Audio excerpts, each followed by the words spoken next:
علیکم بسم اللہ الرحمن الرحیم۔ واقعہ کربلا تاریخی اسلامی کا وہ اندوہناک سانحہ ہے جو 10 محرم الحرام 61 ہجری کو عراق میں کربلا کے مقام پر پیش آیا۔ سانحہ کربلا میں حضرت امام حسین رضی اللہ تعالیٰ عنہ نے اپنی اہل بیت اور رفقا کے ساتھ دین اسلام کی سربلندی کے لیے اپنی جانوں کے نذرانے پیش کیے۔ تاریخ عالم شہادتوں کی ایسی لازوال داستان آج تک نہ پیش کر سکی کہ جس میں ایک مجاہد نے اپنے پورے کنبے کو دین اسلام کی سربلندی اور رب کی رضا کے لیے قربان کر دیا۔ حضرت امام حسین رضی اللہ تعالیٰ عنہ حضرت صلی اللہ علیہ وآلہ وسلم کے نواسے حضرت فاطمہ الزہرا رضی اللہ عنہا کے لخت جگر، حضور صلی اللہ علیہ وآلہ وسلم کے نور نظر اور علی مرتضیٰ رضی اللہ تعالیٰ عنہ کے فرزند ارجمند ہیں۔ 5 شعبان سن 6 ہجری میں آپ کی ولادت بسعادت ہوئی۔ حضور اکرم صلی اللہ علیہ وآلہ وسلم کو حضرت حسین رضی اللہ تعالیٰ عنہ سے بڑی محبت تھی۔ بچپن میں کبھی آپ حضور صلی اللہ علیہ وسلم کے کندھوں پر سوار ہوتے تو کبھی بحالت نماز حضور صلی اللہ علیہ وسلم کی پشت مبارک پر سوار ہوتے اور کبھی آپ صلی اللہ علیہ وسلم کے سینہ اطہر کے ساتھ چمٹے ہوتے تھے۔ جب پشت مبارک پر ہوتے تو حضور صلی اللہ علیہ وآلہ وسلم سجدوں کو لمبا فرما دیتے۔ حضور صلی اللہ علیہ وآلہ وسلم فرماتے ہیں کہ حسین مجھ سے ہے اور میں حسین سے ہوں۔ حسن اور حسین جنت کے نوجوانوں کی سردار ہے۔ حسین چراغ ہدایت ہیں۔ امیر معاویہ کی وفات کے وقت حضرت امام حسین رضی اللہ تعالیٰ عنہ مدینے میں موجود تھے۔ یزید جب تخت نشین ہوا تو اس نے والی مدینہ ولید بن عتبہ کو حکم دیا کہ حضرت حسین رضی اللہ تعالیٰ عنہ عبداللہ بن زبیر اور عبداللہ بن عمر سے ان کی خلافت کے لیے بیعت لی جانے۔ والی مدینہ نے جب ان ہستیوں کو بلا کر جب یزید کا پیغام سنایا تو انہوں نے حالات کے پیش نظر مدینے کو چھوڑ دیا اور مکہ چلے آئے۔ مکہ میں حضرت امام حسین موجود تھے تو کوفہ والوں کی خط آنا شروع ہو گئے کہ یزید تخت پر بیٹھ چکا ہے، وہ دین میں طرح طرح کی خرابیاں پیدا کرنے کا مرتکب ہو رہا ہے۔ اس کے فسق و فجور کو اگر نہ روکا گیا تو دین اسلام کا شیرازہ بکھر سکتا ہے۔ ہم آپ کو اپنی پوری معاونت کا یقین دلاتے ہیں، لہٰذا آپ کوفہ تشریف لے آئیں۔ اسی طرح کے مضامین پر مشتمل تقریباً 900 خطوط حضرت امام حسین رضی اللہ تعالیٰ عنہ کو موصول ہوئے۔ حضرت امام حسین نے کوفہ جانے کا فیصلہ کر لیا۔ صحابہ کرام میں سے کئی لوگوں نے حضرت امام حسین کو کوفہ جانے سے منع کیا۔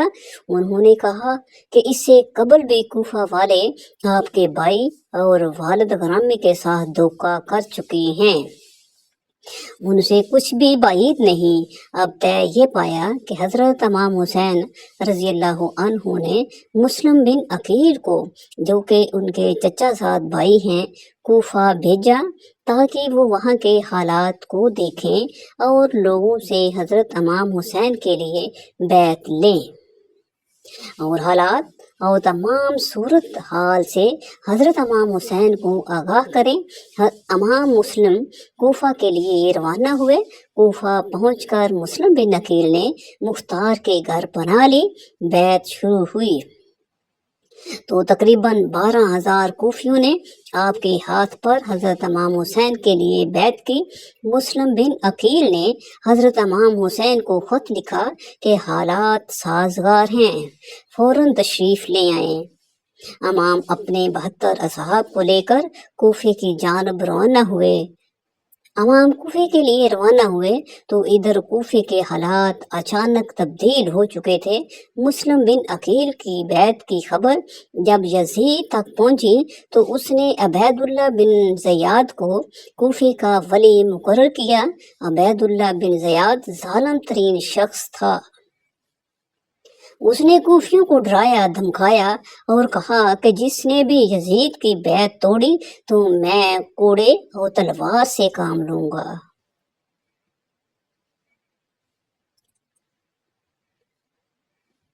کوفیوں نے پینترا بدلنا شروع کیا اور بیعت سے پیچھے ہٹ گئے۔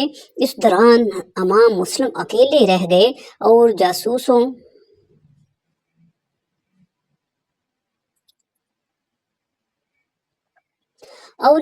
کے سبب گرفتار ہوئے۔ عبید اللہ بن زیاد نے ان کا سر کاٹ کر دارالعمارت سے نیچے پھینک دیا۔ حضرت امام حسین کوفے کی جانب عازم سفر ہوئے تو رستے میں فزوق شاعر ملا۔ یہ کوفہ سے آ رہا تھا۔ اس نے حضرت امام حسین سے کہا کہ کوفیوں نے عقیل سے کی گئی آپ کی بیعت توڑ دی اور امام عقیل کو شہید کر دیا گیا ہے۔ کوفی وہ لوگ ہیں جن کے دل تو آپ کے ساتھ ہیں لیکن تلوار بنو امیہ کے ساتھ۔ امام نے اصحاب سے مشورہ کیا تو کچھ لوگوں نے کہا کہ واپس لوٹ جانا چاہیے۔ مسلم بن عقیل کے قرابت داروں نے کہا کہ ہم عقیل کا قصاص لیں گے۔ امام کا قافلہ کوفے کی جانب روانہ ہو گیا۔ سب سے پہلے حر بن یزید نے امام کا راستہ روکا۔ اس کے بعد عبید اللہ بن زیاد نے 4000 کے مزید کم دے کر عمر بن سعد کو حضرت حسین رضی اللہ تعالی عنہ کے مقابلے پر بھیجا گیا۔ حضرت امام حسین نے ان کے سامنے اپنی شرائط پیش کی کہ یا مجھے یزید کے پاس جانے دیا جائے یا واپس جانے دیا جائے، یا جہاں کسی سرحد پر جہاد ہو رہا ہو وہاں کی جانب جانے دیا جائے۔ حضرت امام حسین رضی اللہ تعالی عنہ نے کوفیوں کے خطوط کے وہ تھیلے بھی حضرت عمر بن سعد کو دکھائے جو انہوں نے امام کو آنے کے لیے لکھے تھے۔ عمر بن سعد نے عبداللہ بن زیاد کو خط لکھا اور حضرت حسین کی 3 شرائط بیان کی تو عبداللہ بن زیاد بھی مطمئن ہوا کہ معاملہ بات چیت کے ذریعے حل ہو جائے گا۔ شمر جو اس وقت دربار میں موجود تھا، اس نے عبید اللہ بن زیاد سے کہا کہ کیا آپ حضرت حسین کو دوبارہ مہلت فراہم کر رہے ہیں کہ وہ آئندہ بھاری طاقت اور جمعیت اکٹھا کر کے ہمارے مقابلے پر آ جائیں؟ اگر آج حضرت امام حسین کو جانے دیا تو آپ لوگ ان پر کبھی قابو نہیں پا سکو گے۔ شمر کے ان الفاظ نے عبید اللہ کے ذہن کو تبدیل کر دیا۔ اس نے شمر کو خط بھیجا اور کہا کہ یہ خط عمر بن سعد کو دینا، اگر وہ ہمارے حکم کو بجا لائے تو ٹھیک، ورنہ اس کو قتل کر کے خود لشکر کے امیر بن جانا۔ 7 محرم کو حضرت امام حسین کے لشکر پر پانی بند کر دیا گیا۔ درہ فرات ٹھاٹھی مارتا ہے اور وہاں سے حضرت حسین رضی اللہ تعالی عنہ یا ان کا کوئی بھی لشکر پانی نہیں پی سکتا۔ حضرت امام حسین پر پانی کی مکمل بندش ہے۔ 9 محرم کو شمر کربلا پہنچ گیا۔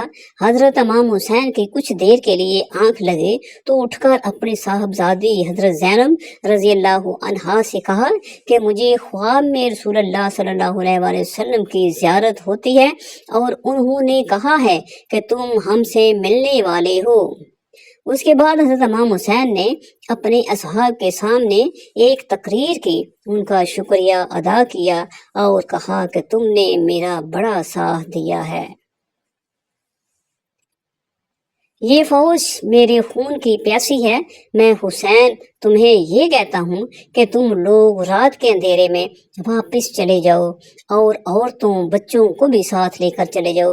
حضرت امام حسین نے فرمایا کہ بیٹا علی اکبر، چراغ کو بند کر دو، اور اصحاب سے کہا کہ وہاں اگر کوئی پوچھے گا تو حسین کو تنہا کیوں چھوڑا تو کہہ دینا عورتوں اور بچوں کی وجہ سے۔ ہمیں حسین نے واپس کر دیا۔ جب چراغ دوبارہ جلایا گیا تو تمام اصحاب موجود تھے اور کوئی بھی واپس جانے کے لیے تیار نہ تھا۔ ظہیر نے کہا کہ اے امام حسین، اگر دشمن ہمارے جسم کو کینچیوں سے بھی کترے کترے کر دے تو پھر بھی ہم کی جسم کو کینچیوں سے بھی کترے کترے کر دے تو پھر بھی ہم آپ کی مدد سے پیچھے نہ ہٹیں گے۔ 10 محرم کی صبح حور نے یزیدی لشکر کو چھوڑ کر حضرت امام حسین کے لشکر میں شمولیت اختیار کر لی۔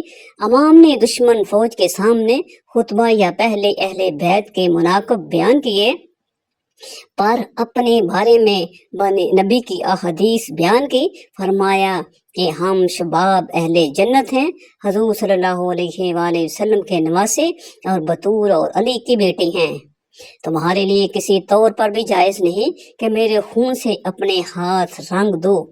کیا میں نے کسی کو قتل کیا ہے جس کے قصاص میں تم مجھے قتل کر رہے ہو؟ کیا میں نے کسی کا مال لوٹا یا کسی کو زخم لگایا؟ حضرت امام حسین نے ایک ایک کوفی کو نام لے کر پکارا اور کہا، اے فلاں بن فلاں، اے فلاں بن فلاں، اے فلاں بن فلاں، اے بلال بن فلاں، کیا تم نے مجھے خط نہیں لکھے تھے؟ کیا مجھے آنے کا نہیں بولا تھا؟ یہ لوگ یزیدی فوج میں موجود تھے تو وہ لوگ مکر گئے۔ حضرت امام حسین رضی اللہ تعالی عنہ نے وہ خطوط کے تھیلے عمر بن سعد اور شمر کو دکھائے جو ان کو لکھے گئے تھے، لیکن کیا کہیں کہ بدبختی و لعنت فوج یزید کا مقدر ہو چکی تھی۔ اتنا سمجھانے کے باوجود بھی اقتدار اور ذات کی ہوس نے انہیں اندھا کر دیا تھا۔ کوفیوں نے ایک نہ سنی۔ فوج کے عہدے داروں کو یہ معلوم تھا کہ آغا یزید کو خبر ہو گئی کہ ہم نے حضرت امام حسین رضی اللہ تعالی عنہ کو بلایا ہے تو وہ ہمیں قتل کر دے گا۔ یہی وجہ تھی کہ حسین رضی اللہ عنہ کو یزید تک نہ پہنچنے دیا گیا۔ سب سے پہلے عمر بن سعد نے حسینی لشکر کی جانب تیر چلایا اور کہنے لگا، گواہ رہنا۔ پہلا تیر چلانے والا اب باقاعدہ جنگ کا آغاز ہوا۔ حضرت امام حسین رضی اللہ تعالی عنہ کے سپاہی ایک ایک کر کے اپنی بہادری اور شجاعت کے جوہر دکھاتے ہوئے جام شہادت نوش کر گئے۔ اہل بیت حضرت عباس کے بازو قلم کر دیے گئے۔ حضرت قاسم امام علی اکبر داد شجاعت دیتے ہوئے شہادت کے مرتبے پر فائز ہوئے۔ اونو محمد شہید ہوئے۔ پھر 6 ماہ کے امام علی اصغر کو حسین کے ہاتھوں پر حلق میں تیر مار کر شہید کر دیا گیا۔ 10 محرم کی شام پھیلنے لگی تھی۔ حسین کے ساتھیوں نے میدان کربلا میں بڑی بہادری اور شجاعت دکھائی۔ اب آخری باری حسین بن علی کی آئی۔ حسین میدان جنگ میں پہنچے ہیں۔ حضرت علی کا شیر حیدری جب حضور صلی اللہ علیہ وسلم کا امامہ اور پٹکا باندھے حضرت علی کی ذوالفقار لے کر میدان کربلا میں پہنچا اور ایک ایک کو بھیڑ بکریوں کی طرح کاٹنے لگا اور کہنے لگا، آؤ 3 دن کے بھوکے اور پیاسے کی جنگ دیکھو، حضرت علی کے فرزند کی جنگ دیکھو۔ دشمن کی فوج میدان چھوڑ کر گھر بھاگنے لگی۔ جب شمر نے یہ منظر دیکھا تو کہا کہ تم اکیلے اس کا مقابلہ نہیں کر سکتے، سارے مل کر ایک بار حسین پر حملہ کر دو۔ میدان کربلا میں سینکڑوں نیزے، تلواریں، خنجر اور تیر حضرت حسین کی جانب بڑھے۔ حضرت حسین کو شہید کر دیا گیا۔ شمر نے خولی سے کہا کہ اس کا سر کاٹ لو۔ وہ آگے بڑھا تو اس کا ہاتھ کانپ گئے۔ پھر شکی سنان بن انس نے یہ کام انجام دیا۔ بعد از قتل کے حسین کے سر کو نیزوں پر بلند کیا گیا اور لاش کو گھوڑوں سے روندا گیا۔ کربلا میں ایک قیامت برپا ہو گئی۔ خیام حسینی کو آگ لگا دی گئی۔ حسین کا سر جب یزید کے دربار میں پہنچا تو اس نے سر اقدس حضرت حسین کی ہونٹوں پر چھڑی ماری اور کہا کہ ہم کامیاب ہوئے۔ زید بن ارقم صحابی رسول جو اس موقع پر دربار میں موجود تھے، انہوں نے کہا، وہ بدبخت چھڑی ہٹا لے، میں نے نبی کو دیکھا کہ وہ ان